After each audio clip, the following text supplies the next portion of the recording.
Partons du principe qu'il faut goûter à tout pour se protéger et donc se prémunir des dangers matériels ou humains, certaines personnes, groupes ou associations estiment visiblement qu'il est nécessaire de tout connaître. Il faut fumer pour savoir que ce n'est pas recommandé pour la santé, il faut consommer de la drogue. Pourquoi je dis cela? D'une part parce que j'ai déjà entendu ce genre de propos, d'autre part parce que il semble bien que ce raisonnement soit exactement le même pour tout ce qui touche à la sexualité et en particulier à une question qui manifestement et à juste titre effraie les parents. Je veux parler de la pornographie. Pour en parler avec moi ce matin dans 20 minutes pour comprendre, j'ai fait appel à Christelle Comet. Christelle, bonjour. Bonjour Armel. Merci d'avoir accepté mon invitation. Vous êtes vice-présidente des Mamans Louves, une association. Est-ce qu'on peut dire, Christelle, une association qui protège, qui cherche à protéger l'enfant? Absolument, c'est notre raison d'être. On est né pendant la crise sanitaire et notre vocation est de faire respecter l'intérêt supérieur des enfants, notamment en milieu scolaire. Alors, si je vous ai demandé d'intervenir sur RITV, Christelle, c'est parce que vous nous avez alerté sur un ouvrage, semble-t-il, présenté comme ouvrage de référence visant à instruire les enfants à la sexualité. De quoi s'agit-il ? Alors en fait, notre association travaille avec SOS Éducation, qui est aussi une association, elle, bien plus âgée que la nôtre, qui a la même vocation. Et nous avons été alertés par une maman dont l'enfant de 12 ans, donc qui est au collège en 5e, est revenu en fait un jour de l'école avec un livre qui s'appelle le livre le plus important du monde et dans lequel la maman a retrouvé, mais alors totalement effarée, abasourdie, des propos absolument inadaptés et à juste titre que je vous présenterai un peu plus tard. Et c'est dans ce cadre-là qu'on a commencé donc à rechercher un peu plus loin quel était ce livre, comment il était diffusé et quelle était sa vocation prétendue. Et puis, on s'est rendu compte qu'effectivement, il était accueilli en grande pompe, notamment sur le secteur du Calvados, en Normandie. En fait, on reçoit des témoignages chaque semaine de parents qui se sentent complètement démunis parce que faut savoir que le dialogue est difficile avec les établissements scolaires. Donc là, la maman a prévenu l'établissement scolaire en disant qu'elle considérait ce livre comme inadapté et dangereux, et ça lui a valu en fait une convocation avec la direction de l'établissement, accompagné d'une cellule dite de la laïcité, qui est censée faire respecter la laïcité et les valeurs de la République auxquelles elle contreviendrait. Donc pour l'instant, j'en dirai pas plus sur cette affaire qui est en cours pour ne pas compromettre la maman, et puis parce qu'on ne sait pas en fait ce qui va lui être reproché, et puis est-ce que cela sera accompagné de sanctions? Le fait qu'elle ait voulu protéger son enfant de cette lecture lui vaudra potentiellement une sanction, laquelle on ne sait pas encore. Alors Christelle, on peut peut-être montrer ce que contient cet ouvrage? Absolument. Je pense que c'est important pour les auditeurs qui nous regardent, d'autant plus que, comme vous le savez, le programme EVARS, donc d'éducation à la vie affective, relationnelle et sexuelle, sera effectif à compter de la rentrée 2025 et pour lequel il est garanti par le ministère de l'Éducation nationale que les contenus sont absolument adaptés. Donc je crois que c'est important pour ceux qui nous regardent, de voir ce qui est considéré comme adapté aujourd'hui. Et moi, je pense que c'est absolument scandaleux et que l'État doit répondre de manière urgente, en fait, à ce type de livre qui est diffusé donc dans les CDI pour certains établissements, mais aussi utilisé par des équipes éducatives dans le cadre des séances EVARS qu'elles dispensent. Alors, qu'est-ce que l'on voit précisément pour entrer vraiment là maintenant dans le détail, dans les preuves matérielles, si je puis dire? Qu'est-ce qu'on voit dans cet ouvrage? Alors, dans cet ouvrage, vous retrouvez par exemple à la page 179 un détail de ce que veulent dire certaines définitions comme le sexe câlin, le sexe oral, le sexe anal, les sextoys, le coït, les préliminaires, donc avec une définition que les adultes connaissent, hein, évidemment. Et ce qui est scandaleux et véritablement immonde et dangereux, j'ai pas peur de dire ces mots, c'est qu'on retrouve écrit noir sur blanc que l'on peut faire du sexe sans être côte à côte, par exemple en se parlant au téléphone ou en s'écrivant des choses excitantes par Internet. Je rappelle que ce livre est estampillé pour un public de 9 à 13 ans. Donc on s'adresse à des enfants prépubères à qui on va indiquer des choses absolument dangereuses.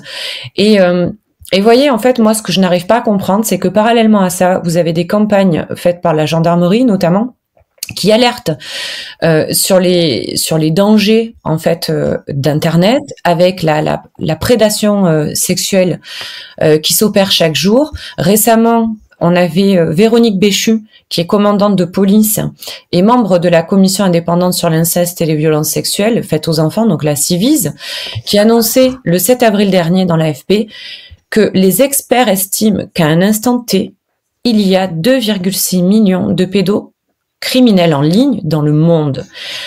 Donc quand on sait ça, comment peut-on se permettre d'aller recommander à des enfants, je répète, des enfants, et quand bien même ça serait des adolescents, on n'a pas à faire ça, de les inciter en fait à aller envoyer des choses à caractère sexuel. Voilà, je veux dire, c'est très très grave et ça devrait être répréhensible par la loi. Or, mais on va vous dire, Christelle, mais aujourd'hui, la pornographie, elle est accessible sur n'importe quel ordinateur, téléphone portable. On voit d'ailleurs les enfants des élèves sortir après les cours, allumer leur téléphone portable. Donc, ils ont accès à tout ça. Qu'est-ce que vous opposez comme argument à ceux qui vous disent, mais tout est en libre accès aujourd'hui? Alors, vous l'avez dit en préambule de votre entretien, Armelle. En réalité, est-ce que faire de la prévention, c'est mettre dans les mains précisément ce contre quoi on lutte? Voilà. Est-ce qu'on donnerait une seringue avec avec de la drogue à des enfants? Avec un produit chimique, oui. Voilà, pour leur expliquer que c'est dangereux. Donc piquez-vous, voyez l'effet que ça fait, et puis ensuite on vous expliquera que c'est pas à faire. Là, c'est la même chose. C'est-à-dire qu'on prétend lutter contre la pornification de la société, c'est-à-dire l'accès de plus en plus précoce à la pornographie, en sexualisant légitimement par la voie officielle qui est l'institution scolaire. Donc, on est en train de sexualiser les enfants pour censément faire de la prévention. On nous vend de la prévention contre les violences sexuelles, et alors que la seule vraie prévention qui serait à faire, si elle veut être efficace, c'est expliquer en fait aux enfants que leur corps est leur corps, qu'il leur appartient et que personne n'a droit d'y toucher. Pour cela, on a besoin de remettre de la médecine scolaire, en fait avec des professionnels dont c'est le métier pour pouvoir accueillir la parole de l'enfant. Et puis, en matière de prévention contre la pornographie, on a des systèmes préventifs qui permettraient de présenter les mésusages d'Internet, les dangers qu'elle représente, et rappeler en fait aux enfants, aux adolescents, qu'ils soient jeunes ou adolescents tout court, que l'accès aux plateformes pornographiques est interdit, et à juste titre, c'est parce qu'il y a une raison, et que on n'est pas du tout sur les bonnes représentations de ce qu'est la sexualité à travers la consommation de la pornographie. Comment est-ce que vous expliquez qu'on puisse laisser faire ce genre de pratique, ce genre d'exercice, qu'on puisse offrir ce genre de lecture dans des bibliothèques, dans des CDI, dans des écoles? Comment est-ce que vous expliquez ça? Est-ce qu'il y a une explication d'ailleurs? En fait, c'est très simple. C'est-à-dire que pour faire un parallèle avec le programme qui est à venir, on a donc les autorités qui garantissent en fait à la fois aux familles françaises tout comme aux professionnels censés appliquer ces séances EVARS pour reprendre en fait les propos. Que le programme d'éducation à la vie affective, relationnelle et sexuelle est adapté à l'âge des élèves qui respectent leur rythme de développement, et que ces séances, elles visent à informer, à les protéger sans heurter leur sensibilité. Donc d'un côté, on vous garantit ça, et d'un autre côté, en fait, on sait très bien qu'il n'y a pas de manuel officiel type, si ce n'est qu'un programme qui donne des orientations, on va dire, générales, et que comme pour chaque matière, vous avez la liberté pédagogique qui intervient. Donc, en réalité, c'est assez simple.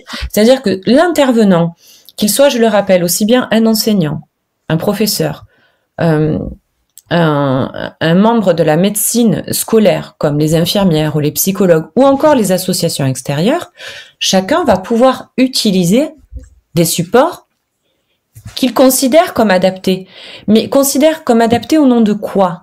Validé par qui? C'est ça la vraie question. Vous savez, ça fait 2 ans qu'on travaille ce sujet avec SOS Éducation, qui a créé un comité d'experts composé de spécialistes de l'enfance, des pédopsychiatres, des psychologues, des psychanalystes, des gynécologues, qui sont très clairs. À un moment donné, si vraiment, que vous disent-ils, oui, précisément? Si vraiment on veut faire de la prévention, eux se proposaient d'offrir un kit pédagogique qui permette de répondre véritablement aux besoins de l'enfant, aux besoins de la prévention également, et pour qu'il n'y ait aucune sortie du cadre. À un moment donné, pour un sujet aussi intime, on ne peut pas se permettre de jouer aux apprentis sorciers. Or, aujourd'hui, chacun y va de sa représentation de ce qui est adapté ou non, de sa représentation de ce qu'est l'enfant, et on constate dans de nombreux témoignages que aujourd'hui, la société est en train de considérer que les enfants sont des adultes en miniature. C'est-à-dire que, par exemple, en préambule de séances d'éducation à la sexualité qu'on a pu retrouver au collège, vous avez des professeurs qui annoncent aux élèves, bon, vous avez sans doute tous dû consulter de la pornographie déjà. Ils ont 12 ans. Donc, on considère qu'en fait, parce que quelques-uns, effectivement, consomment, tout le monde consomme. On est en train d'en faire un acquis de la société qui justifie en fait, qu'on sexualise les enfants, mais moi, je suis désolée et je vais le dire aujourd'hui. Et je pense que c'est important que les gens comprennent ça. C'est que on est dans un parallèle qui est évident. On utilise les mêmes arguments que les pédophiles. Un pédophile, il va justifier violer un enfant parce que de toute façon, à un moment donné dans sa vie, il sera confronté à avoir une relation sexuelle. Et donc, il considère que, bon, c'est normal qu'en fait, il le forme. Il vaut mieux que ça soit fait par lui plutôt que par un autre. Et là, c'est exactement ce qu'on est en train de dire. C'est que parce que les enfants, censément, vont être confrontés potentiellement à cette pornographie, parce que les enfants vont être potentiellement confrontés à un moment donné de leur vie à la sexualité, on doit tout leur apprendre. Donc là, vous vous retrouvez en fait avec ce livre qui est le livre le plus important du monde, je le rappelle, recommandé dès l'âge de 9 ans, avec le détail de pratiques sexuelles. Adulte, ça n'a pas sa place dans le monde de l'enfant. C'est pas cohérent. N'importe quel spécialiste digne de ce nom vous dira que vous êtes en train de commettre une infraction psychique qui peut avoir des conséquences traumatiques sur le développement psycho-affectif et cognitif de l'enfant. Donc c'est pas vous qui le dites, Christelle. Ce sont des experts que vous consultez, qui travaillent avec vous. Absolument. Vous avez Maurice Berger, qui est une sommité de la pédopsychiatrie, qui a travaillé conjointement dans le comité d'experts de SOS Éducation, qui est très clair sur le sujet. Vous savez, ils ont rédigé en dernière intention, parce que malheureusement nous ne sommes pas entendus par les autorités, ils ont rédigé une charte éthique qui consiste à donner 7 axes auxquels doivent s'attacher tout intervenant dans le cadre de la prévention qui est dispensée à travers ces séances EVARS pour ne pas nuire aux enfants. Cette charte éthique donc a été rédigée aussi avec Sophie Audugé, qui a malheureusement dû être licenciée par SOS Éducation parce que mise à mort par l'État. On y reviendra plus tard. Et donc cette charte éthique, elle a été signée par 216 spécialistes de l'enfance, du développement. 216. 216. Donc c'est quand même pas rien. Vous avez 216 spécialistes qui vous expliquent que il faut vraiment être prudent dans ce qu'on fait avec les enfants. Et à côté de ça, eh bien les seuls qui sont entendus, sont entendus, Armelle, je vais vous le dire, ce sont des militants, la plupart du temps, parce que ceux qui ont traduit ce livre, promu ce livre et fait en sorte qu'il arrive en France, puisque c'était un livre suédois, on l'a pas abordé ça, mais il faut savoir d'où ça vient et par qui ça a été promu. Ce sont des sociologues, ce sont des membres du planning familial qui ont soutenu le projet, ce sont des associations féministes, défenseurs des droits LGBT. Donc, quelle légitimité ont ces gens finalement à parler de ce qui correspond au développement de l'enfant? Aucune. Mais par contre, ces gens-là, on les reçoit au Conseil environnemental, social et le CESE, c'est Conseil environnemental, social et Oui, je ne sais plus. Voilà. Et économique. Mais pour quelle raison, Christelle, les 216 personnalités experts auxquels vous faites référence ne sont pas entendus? Il y a une idéologie derrière tout ça? Je ne pourrais pas affirmer le pourquoi ils ne sont pas entendus parce que je n'arrive pas à me l'expliquer.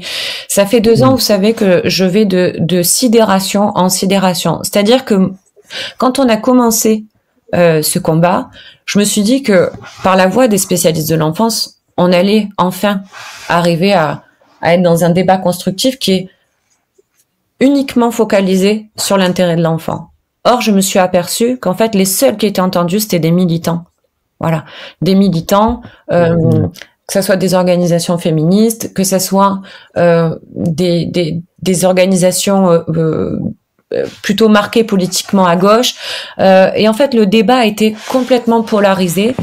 Ils ont réussi à en faire en fait un combat entre la gauche et la droite, excluant totalement l'élément central qui est le respect de l'intérêt de l'enfant. Donc en fait, aujourd'hui, on se fiche bien de savoir qu'est-ce qui correspond ou pas. L'essentiel, c'est de répondre à des demandes qui répondent à un agenda. Voilà. Vous vouliez, Christelle, nous parler d'un autre livre, un livre pornographique, paraît-il, interdit sur un salon de jeunesse. Oui, absolument. On a été alerté là aussi par un membre de notre association qui s'est rendu en fait sur un salon du livre jeunesse sur la ville d'Essey dans l'Orne.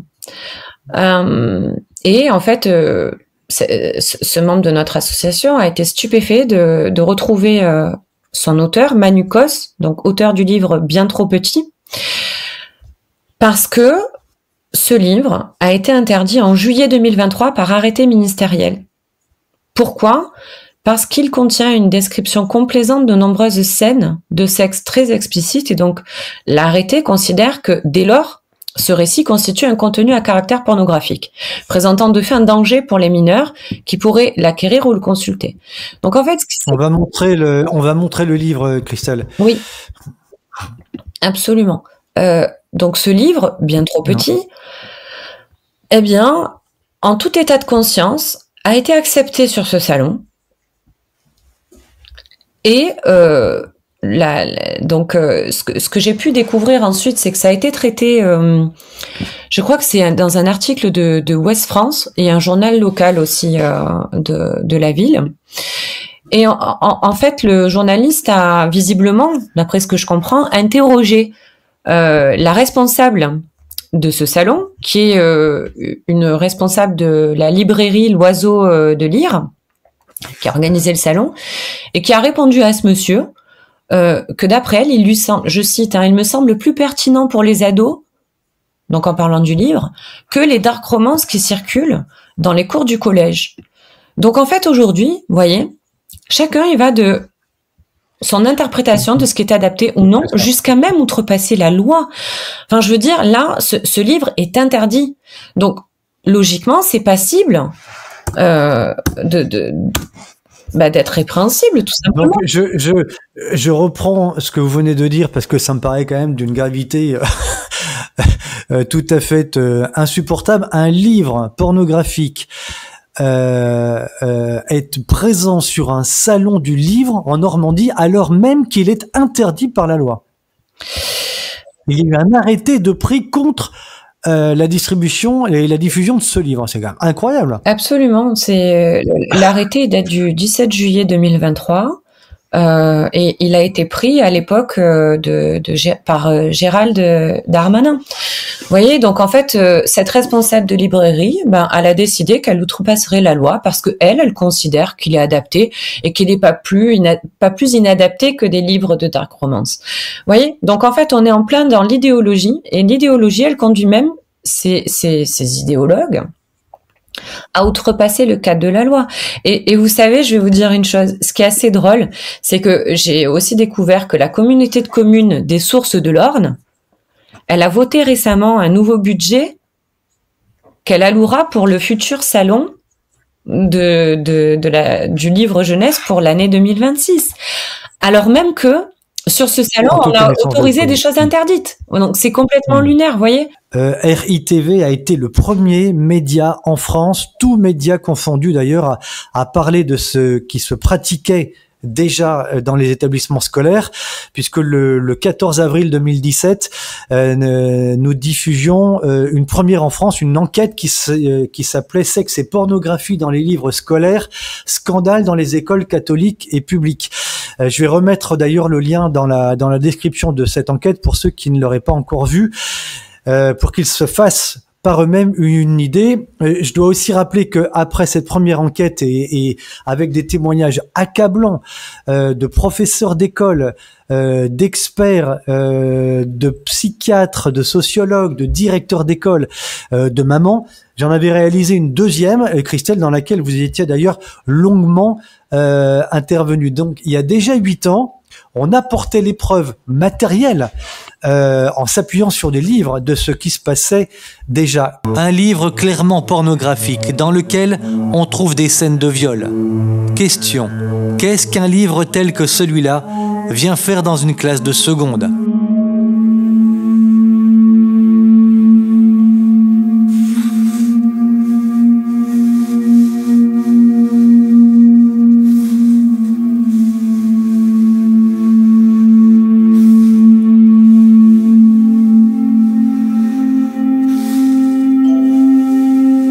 N'y a-t-il donc rien d'autre à étudier? Tiphaine, 18 ans, a accepté de nous livrer son témoignage. Qu'est-ce qui vous a choqué très vite à la lecture de ce livre? Comment expliquez-vous, Christelle Comet, que on entende aussi peu les parents soient aussi peu présents sur cette aussi grave question de la sexualisation des enfants à l'école? Ce que moi je vois au travers de notre association, c'est que les parents, quand ils osent, je dis bien quand ils osent, remettre en question des contenus ou des séances dispensées par des intervenants qui effectuent ces séances dans le milieu scolaire, souvent ils sont menacés. C'est-à-dire qu'à minima, ils sont convoqués par la direction. On leur dit qu'ils contreviennent aux valeurs de la République. Donc moi, il faut m'expliquer en quoi la sexualisation des enfants est en accord avec les valeurs de la République. Si les valeurs de la République, c'est ça, dans ce cas-là, moi, je me considère plus française aujourd'hui. Et donc, on les retrouve confrontés. Et j'ai quand même l'impression que l'éducation nationale, aujourd'hui, essaie de faire des exemples, en fait, avec ces familles. Si on reprend le cas de cette maman qui est signalée, potentiellement, elle va recevoir une sanction pour avoir protégé son enfant.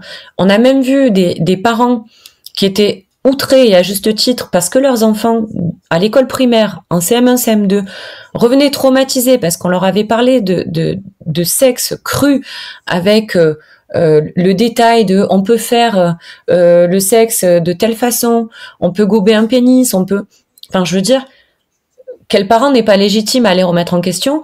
Et l'institution scolaire se débrouille toujours d'inverser en fait la culpabilité en disant aux familles qu'elles n'ont pas à remettre en question. Donc c'est vrai on inverse la charge. Oui, tout à fait. Et puis quand on fait des exemples, en fait, c'est vrai que on a quand même tendance à réfréner un peu les pulsions de ces parents qui prennent leurs responsabilités. Et vous savez, récemment, il y a eu une communication qui a été effectuée par la directrice de l'enseignement auprès des équipes éducatives pour répondre en fait à des inquiétudes, etc. Et outre le fait qu'elles garantissent dans une FAQ, donc une foire aux questions, que les contenus sont évidemment adaptés à chaque âge, etc., qui respectent le développement de l'enfant, on lit aussi des choses absolument intéressantes, vous voyez, parce que on vient vous expliquer que, par exemple, il n'y a aucune dérogation de possible, aucun document qui peut être signé pour dispenser les enfants de ces séances. Ensuite, on a aussi une question avec une réponse sur l'éducation, donc EVARS, relève-t-elle de la vie privée familiale et donc de l'autorité parentale pour les mineurs? Et donc là, ils reprennent en fait la Convention européenne des droits de l'homme qui explique que cette convention ne garantit pas aux parents le droit absolu d'assurer l'éducation de leurs enfants conformément à leurs convictions et celui de les laisser dans l'ignorance en matière de religion, de philosophie ou d'éducation sexuelle, leurs convictions ne pouvant pas aller à l'encontre du droit fondamental de l'enfant à l'instruction. Et ensuite, on vous dit que informer dans un but préventif et protecteur les élèves, notamment avec la lutte contre les violences, les abus sexuels, etc., relève des considérations d'intérêt public et donc incombe à l'État. Et puis, vous avez aussi des éléments concernant l'autorité parentale. Moi, je le dis, elle est complètement délitée parce qu'aujourd'hui, vous avez la responsabilité pénale de vos enfants, que ça soit leur garantir leur santé physique, leur santé mentale, mais on vous dit l'autorité parentale ou l'intérêt supérieur de l'enfant ne peuvent en aucun cas justifier une dispense. Donc, vous voyez, on est en train de vous dire que tout ça est fait pour l'intérêt de l'enfant, donc si vous y contrevenez, vous n'êtes pas dans votre bon droit en tant que parent. Mais le problème, en fait, réel, c'est que tout ça n'est pas dans l'intérêt de l'enfant. On n'a aucune garantie. Aujourd'hui, au contraire, tous les témoignages que nous avons, et celui-ci, je veux dire, c'est quand même la preuve ultime que l'éducation nationale se fait caution de contenus inadaptés qui sexualisent les enfants, mais on sera capable d'entendre demain que vous n'avez pas votre mot à dire. Donc, en somme, vous devez accepter ou périr que l'on raconte la sexualité à vos enfants dès l'âge de 9 ans. Voilà. Et ensuite, je termine pour encore corroborer mon propos. C'est que vous n'avez pas le droit de contester un enseignement. Voilà. Pour toute considération qu'elle soit. Et que l'opposition aux séances d'éducation à la vie affective, relationnelle et sexuelle fait l'objet d'un signalement donc à l'inspecteur ou à l'inspectrice de la circonscription pour la transmission à la direction académique et que systématiquement, le soutien de l'institution scolaire au personnel de l'école est acquis. Vous voyez ? Ouais, et donc d'un côté, on a dit qu'il est interdit de contrarier l'enseignement et de l'autre côté, on diffuse des livres pornographiques interdits dans des salons du livre. Absolument. Donc je crois vraiment à Armelle, et d'ailleurs merci de me donner cet espace de parole parce que malheureusement dans les médias que consomment la plupart des parents, d'ailleurs ça répond en partie à la question que vous m'avez posée, ces faits-là ne sont pas révélés, vous voyez. Donc c'est difficile pour les familles finalement de se faire une idée alors qu'on est dans une dynamique rassuriste qui est assénée par tous les médias de masse où on vient vous raconter que finalement les gens comme moi, comme nous, nos associations qui dénoncent en fait ces choses absolument scandaleuses ne sont que de vulgaires conservateurs d'extrême droite, donc avec la polarisation du débat politique, alors que c'en est pas, c'est pas vrai. Et donc c'est difficile en fait pour eux de se dire que tout cela est possible. S'ils n'ont pas les faits devant les yeux, ben ils croiront évidemment. Et puis c'est plus facile aussi de croire que l'État agit dans l'intérêt de l'enfant. C'est plus facile de croire ça plutôt que de se dire qu'effectivement il y a des choses qui vont pas et que quand vous les remettez en question, ben vous êtes forcément traité de facho. C'est pas très agréable, hein. Mais moi je peux vous parliez de menaces de parents menacés tout à l'heure lorsqu'ils se disaient interpellés auprès d'établissements scolaires de ce que leurs enfants pouvaient voir. Ce genre de menaces, enfin de témoignages, vous en avez fréquemment, Christelle Commet, au sein aussi bien de SOS Éducation que de l'association Les Mamans Louves. Vous en avez régulièrement? On en a régulièrement. Toutes les semaines, comme je vous dis, on a au moins une dizaine de familles qui nous contactent. Et parmi ces familles qui nous contactent, à chaque fois, quand elles ont pris la parole avant de nous avoir appelés auprès de la direction de l'établissement, on n'est jamais dans un échange apaisé ou constructif parce que systématiquement les membres de l'éducation nationale sont sur la défensive et puis c'est pas étonnant parce que on a la hiérarchie qui les conforte dans l'idée que ils sont légitimes en fait à faire respecter de force ce qui est imposé. Vous voyez? Donc, je crois que vraiment c'est important de pouvoir diffuser la réalité. Vous savez, je terminerai là-dessus quand même, parce que c'est important de se dire comment la vérité, elle peut percer. On a diffusé justement par rapport à ce livre, le plus important du monde, une vidéo d'une intervention de France 3 qui a été réalisée, c'était l'année dernière, qui présentait ce livre, comme faisant référence dans le Calvados, sur lequel s'appuient les enseignants et qui sert d'outil pédagogique au collège Charles-Létaux de Bayeux, donc qui dépend de l'Académie de Normandie. Je veux dire, on peut pas être plus clair. Eh ben, on a quand même eu... pourtant, cette affaire, elle a été vue par 1 demi-million de personnes. Hein, cette affaire qu'on a dénoncée la semaine dernière. On a eu beaucoup de gens qui nous ont dit, mais voilà, c'est encore une fake news, vous êtes des menteuses, c'est pas vrai. Alors que, je veux dire, France 3, c'est pas un média indépendant. On peut pas lui reprocher d'être autrement que dans la ligne qui lui est donnée. Donc, vous voyez, je crois que les gens sont tellement sidérés qu'on est dans une réaction de déni, en fait. On préfère se dire que ce n'est pas vrai. Voilà. Parce que c'est vrai que c'est difficile, Armelle, de se dire que quand on va déposer son enfant à l'école le matin, il va peut-être revenir traumatisé ou avec un livre qui lui a parlé du coït, alors que votre enfant, il est encore en train de jouer aux poupées. D'ailleurs, pour revenir à cette enquête à laquelle je faisais référence tout à l'heure, que l'on diffusait, que RITV diffusait en 2017, j'avais moi-même recueilli les témoignages de 2 enfants, dont une jeune fille qui aujourd'hui encore, je le sais par ses parents, reste traumatisée. Parce que ça venait d'ailleurs en décalage total avec l'éducation qui était donnée par ses parents. Vous savez, Armelle, au-delà de l'éducation qui est donnée par les parents, il y a ce qu'est le développement de l'enfant. Et en fait, il y a un développement qui correspond à chaque stade. D'accord? Donc, les spécialistes sont très clairs.